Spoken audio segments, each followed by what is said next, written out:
Hello, everybody, and welcome back to another episode of the Sexy Business Podcast. As always, I am Lewd Neko, one of your lovely hosts, and joining me is Spooky Dangerous. A twink in time. And this time we have a very special interview episode where we are going to be interviewing two people who work on the lewd sci-fi aero RPG VoidBound. So today we have Candyroo. Say hello. Hello, my name is Andrew, and thank you for having me. And we have Lori. Hi everyone, and thanks for having me. All right. So just to get us started here, give us a little quick introduction to VoidBound and some of the stuff you work on for it. Yeah, I'm the main coder and director of the game. VoidBound is a sci-fi aero tactics game where we put a lot of focus on mainly just gameplay and the integration of all the age aspects into it. And it's a very story-focused game where you can kind of get a feel for all the characters in it. Yeah, and I'm Lori, and I'm the PR manager for Cursed Atelier, which is the development company behind VoidBound. So you get to play as the cute, sexy engineer that's currently shaking right now. And she's on a mission to free Earth after it's caught in the crossfire of an intergalactic alien war. Yeah, so I do want to talk a little bit about the story, because that feels like it's, especially in that opening, because you do start off with this really big set piece where the main character, I mean, spoiler alert, but it's the first minute, where kind of witnesses the whole planet being destroyed and is left alone. What kind of inspired the sci-fi setting and theme for this game? For me, I would say the main inspiration behind it, I grew up with the Alien franchise, and I was always kind of like behind that female protagonist against the odds. And sci-fi always drew me because it allows a lot more, I think, in terms of creativity compared to fantasy. Because you can have all those neon colors, you can have these stories, you can have all these different planets which allow diverse different stories behind. So for me, it's always... Okay, I'm starting to ramble. I'm sorry. Rambling. Yeah, I can take that from you. Yeah. So yeah, he has a lot of like sci-fi inspiration, like especially the first Alien movie, like that's his all-time favorite Alien movie. And we drew a lot of the inspiration of our main spaceship. It's called SETEC, and we kind of drew the inspiration from there. And do you want to talk about your favorite game, the sci-fi game like Cyberpunk? Yeah, I will try not to ramble again and completely lose track. My favorite sci-fi games are definitely Cyberpunk, because that story really resonated to me, and as well as a futuristic cityscape. Other games are definitely Mass Effect, XCOM, No Man's Sky. And for me, we wanted to put an homage to Cyberpunk as well. That is why we decided to design our main city planet, Enosis, after it, with bright neon lit city, with many districts to explore. Yeah, and regarding the H aspects, a lot of the inspiration came from like the Japanese aero games. And we've seen that there's a lot of like porn elements to them, like really good ones. But for this game, Kendir, who kind of concepted the whole game, just wanted to focus not just on porn, but improve on the story and gameplay department. And that's why, like, the integration with the sci-fi nature, and just wanted to create a game that is like focused on the gameplay, as well as the, like marry the gameplay aspect and the erotic nature of the game. And for the gameplay, inspirations, we have like Mass Effect, like something like Escape from Tarkov, like those are like the weapon customization aspects we drew the inspiration from. Other settings like No Man's Sky, XCOM, just to name a few. And we just overall try to keep the game, like it is an aero sci-fi game, so there needs to be some kind of like, suspension and disbelief, So Callie uses her psionic powers to communicate, so, all the text is in English, aliens speak English because, Callie, that's how Callie, that's Callie's language, right? So we want to keep the story like grounded and like, have some serious sci-fi elements to it, so sometimes there's some like moral questions that come about. But we also try to keep it like silly and lightheaded as well. Hell yeah. It is, yeah. I do want to talk perhaps about the large elephant in the room, and I know, Neko, you mentioned this on stream when you did play the game, is that we are notorious haters of the engine that you have used to develop this game. But I actually think that VoidBound does stand apart for a few reasons. And as I was watching Neko play this on stream, I kind of realized that there's actually a really nice parallel from VoidBound to Subverse. Now, Subverse, for listeners who don't know, is the highest funded adult game on Kickstarter, pulling in millions of dollars. And their core gameplay loop is that kind of visual novel style where you're talking to characters and you have dialogue on the screen. They have that same square grid based combat system as well, right? And then you moving around and exploring, and a lot of that same kind of aspects is still there.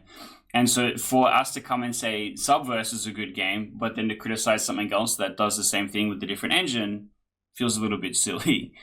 But the record, I don't hate the RPG Maker engine. I hate what it's used for. Yeah. My biggest problem is that I can see definitely the inspiration from Japanese IRL games, and I can see where you're kind of elevating it, because there are just a ton of those hentai RPG Maker games, and my biggest problem with them is that the gameplay feels unnecessary.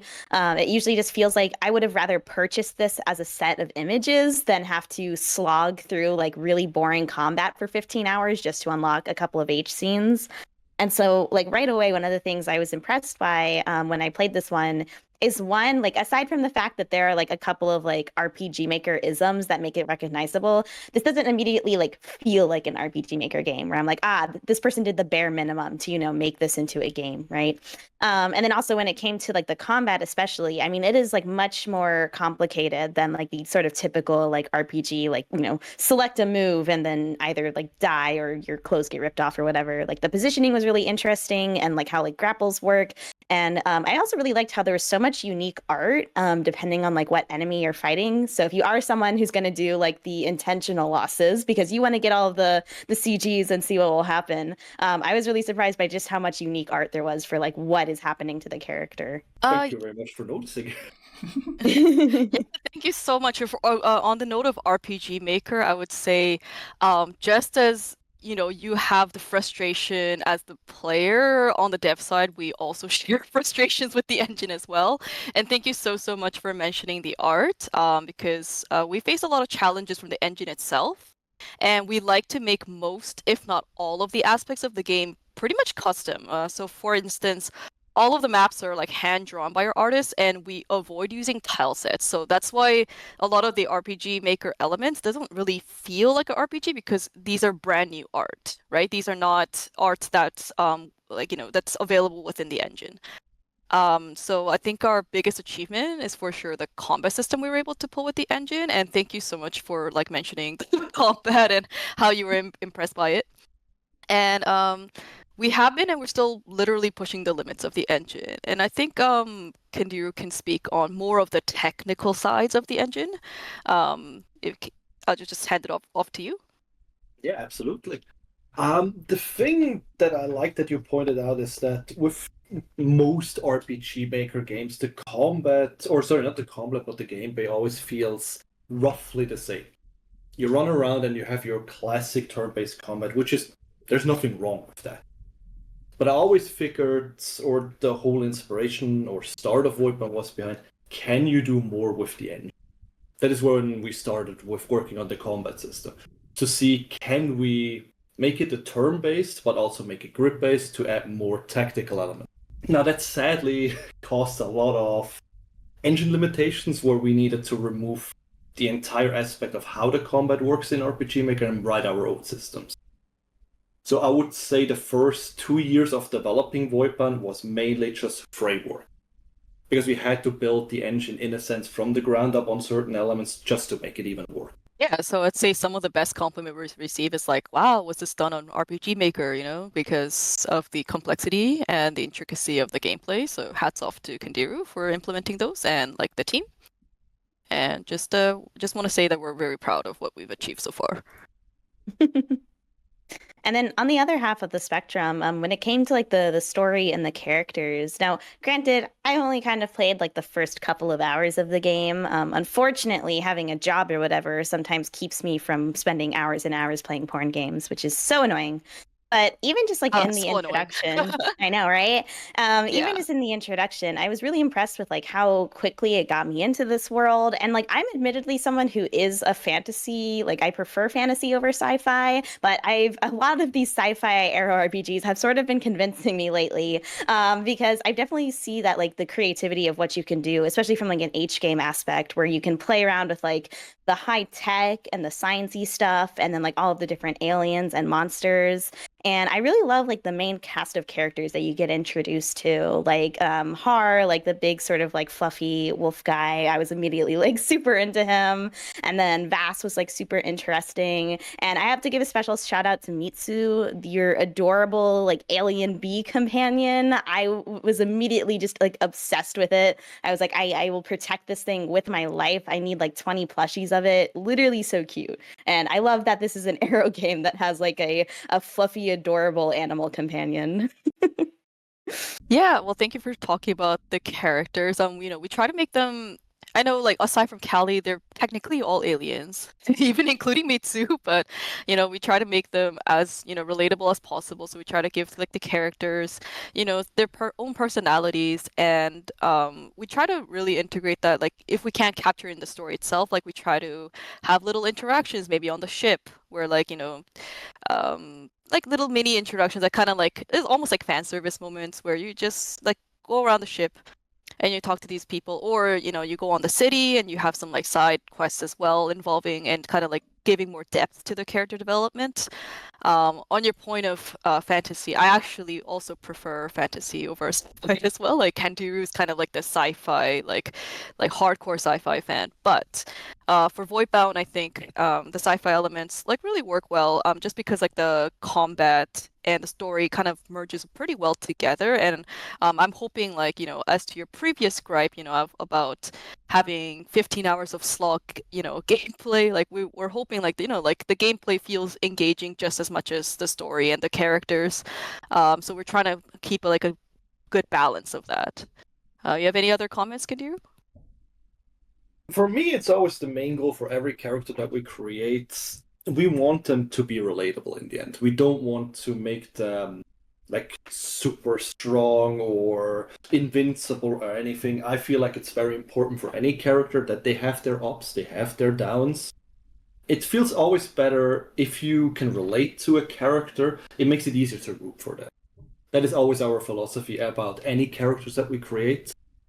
And yeah, Mitsu is a fan favorite for sure. There are a lot of people that ask for plushies, and if everything goes right, we might be able to fulfill that dream as well. That's Oh my gosh, I will definitely be buying that. Yeah, and if you play the game a little more, it might be slightly spoilery, but there are some steamy scenes with Vass and Callie, so have all the girl and girl romance. Now, I wanted to talk about some data stuff for a second. Because having a look at the Steam page, you guys are very, very positively reviewed, but I'm interested in some of the back-end stuff. Do you know what your average player time stat is on Steam offhand? I sadly cannot give that information. I don't know. Okay. That is something that is only viewable by the publisher, not by us currently. Yeah, unfortunately, this is one of those things that I open up and obsess over with all of my games. So I don't know if perhaps that is also for a benefit or not. But how do you normally handle with reception of your game and stuff like that? Are you constantly looking for comments? Are you reading the reviews? Are you, kind of sifting through everything in that way, or? Pretty much, I would say I'm hyper-focused on every comment and every review. To a point where I lose sleep sometimes over it. Maybe positive, maybe negative. Because I'm a strong person that I want to make the game right for everyone. But I also know it is not possible. There's always two sides of the coin. Yeah, so the fan response, I would say, like, we said, like, it's very positively reviewed on Steam. We're so grateful for that. And on the back end of things, like from the dev side, so we believe in the, like good communication, and we really try to value the community that supported us throughout these years, because this project would not have happened without community support. Like either, monetary or not, it's the support that keeps us going. And to elaborate on that, like focusing on the communication aspect, we post like 4 progress reports a month, and we've always kept with that. And we try to keep our community up to date about our development process. We want to update players and interested players on the state of the art, writing, and coding. So we post these progress reports on our supporter sites like Patreon, Subscribestar, and we have on the community tab on Steam as well as our socials. And we notice that the fans respond positively to the progress report, whether they leave a comment or not. We noticed that, a lot of people just leave a like, or they might just not do anything, but I know that they are reading. And it's nice to see that the people follow us and they're curious to know what our next steps are. Especially because we released our game on early access last year, and I think it's like sticking to the philosophy of open communication is so key, because we want to let the players know that we're actively working on the game, right? So we plan to release the full game as soon as we are able to. Of course, with development, that sometimes the timelines get delayed. Sometimes we're able to release things a lot faster. Sometimes we're not, but we try to keep as many updates as we can. And regarding our socials, we've grown more than twice on our following on X in the last 2 years, and we're also actively engaging on Blue Sky and Discord server. We're interacting with fans daily through our socials. And on the flip side, for the reception, so speaking about like mixed reception, it's mostly on the difficulty of combat, which caused us to overhaul the combat difficulty a couple times. But like Kindiru said previously, like we can't really make everybody happy, right? So like some people say the combat or the puzzles are too hard, and then we make adjustments. And then there's feedback that we're handholding too much. But in the end, Yeah. we adjust as per user feedback. We actually have like a suggestions and feedback channel on our Discord. And sometimes we adjust and sometimes we stand our ground, because we do have a vision. We can't change everybody according to everyone's comments, right? So sometimes we say, thank you for your feedback, but we stand our ground. And I think that experience is pretty universal to all game devs, like trying to balance going between user feedback and like kind of sticking to the vision of the game. But I think overall, like with the reception so far we received, it's the combat and everything, I think it's in a good state. Do you have any other comment to say, Kandiru? Yeah, especially for feedback, one thing that we can also tease a little bit already for the next update. One of our new mini games that is coming is mainly because one fan just said, I have this stupid idea. Let's have Kelly have a disco or a DJ job. And that is going to be the entire next update. It's going to be completely revolved around that. Honestly, So the whole joke was just DJ Kelly. That was the whole joke. That's how we got this idea. Oh my so god. we decided to write 2 custom tracks for that. We figured out a way to kind of like make a sort of Dance Revolution minigame around it. So yeah, the more feedback and the more even, let's say, crazy, good, bad ideas, doesn't matter, the more the better. Give us your ideas. Now, this is kind of veering onto a different track, but this is our first time having 2 people to talk on an interview. In the past, we've only interviewed 1 person at a time. And we actually haven't mentioned this yet, but you 2 are married. And I think that's a really interesting thing to have 2 people like who are intimately involved and also working on a project together. I mean, like lewd games are already kind of like a niche. Like even just finding other fans of lewd games like in the wild for myself has been pretty rare. Much less finding people who are willing to like work on a lewd game together. So can you tell us a little bit about like how like that has helped to like being, together and working on this project and kind of playing to your strengths? I mean, I can take the first one here.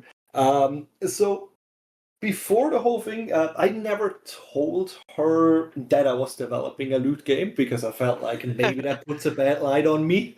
Because we know how the stigma is nowadays, and nowadays it's better, but in the past. But to my surprise, she wasn't against it, she was actually supportive of it. And then slowly over time, I asked her to help me with a few things.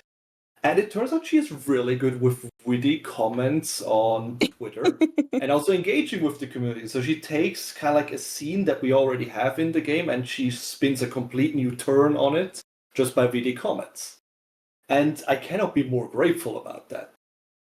It just showed me, hey, there's more that we can do with it. There's always a different kind of spin we can put on it. So her ideas and just overall positive vibe has definitely influenced the project into a better spot compared to before. Oh, thank you.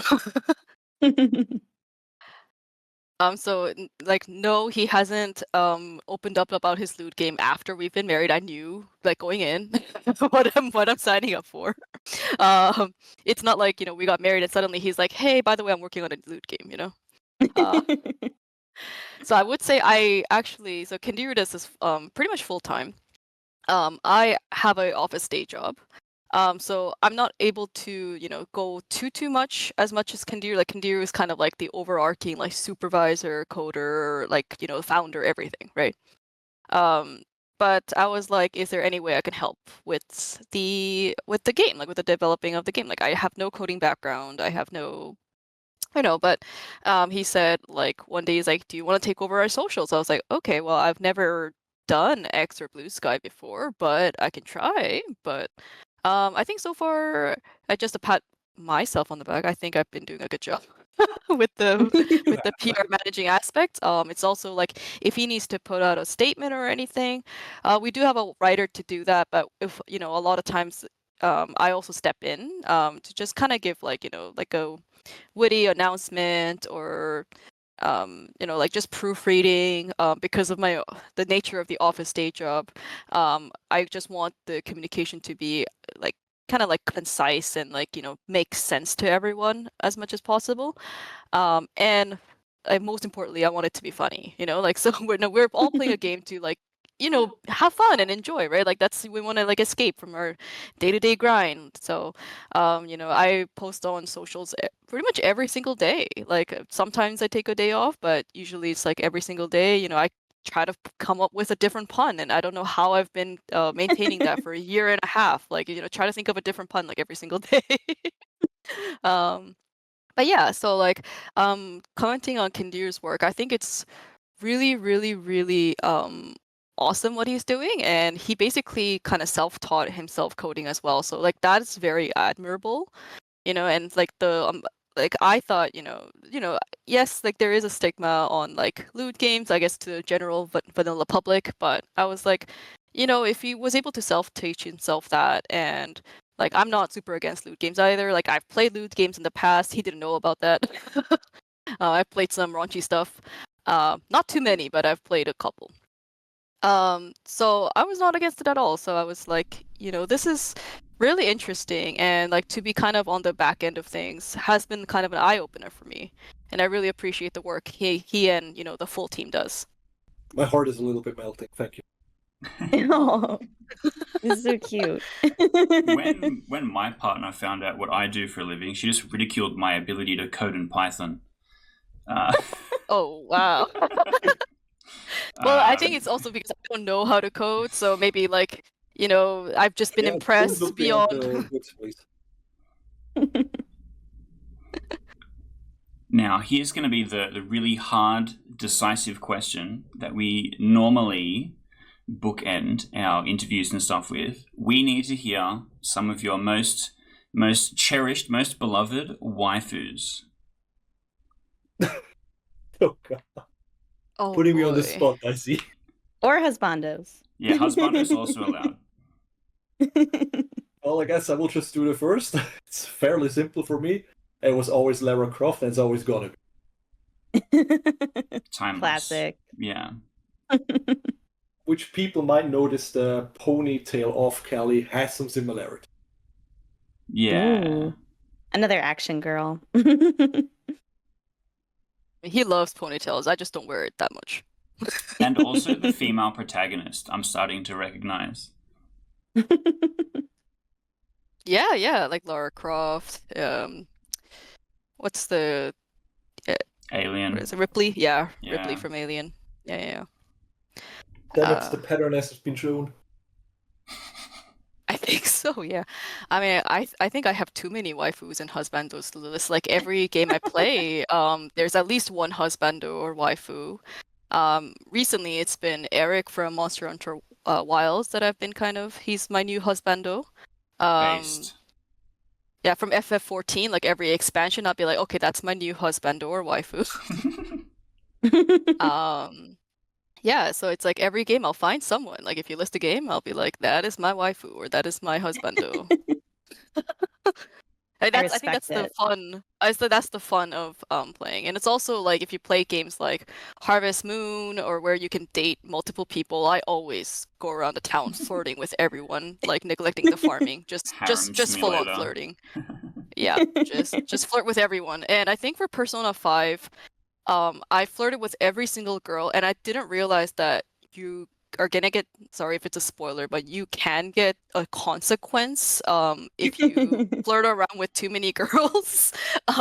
And I basically like became a coward and I quit the game right before that scene happens where I face my dire consequences. I was like, no, I don't wanna face my consequences.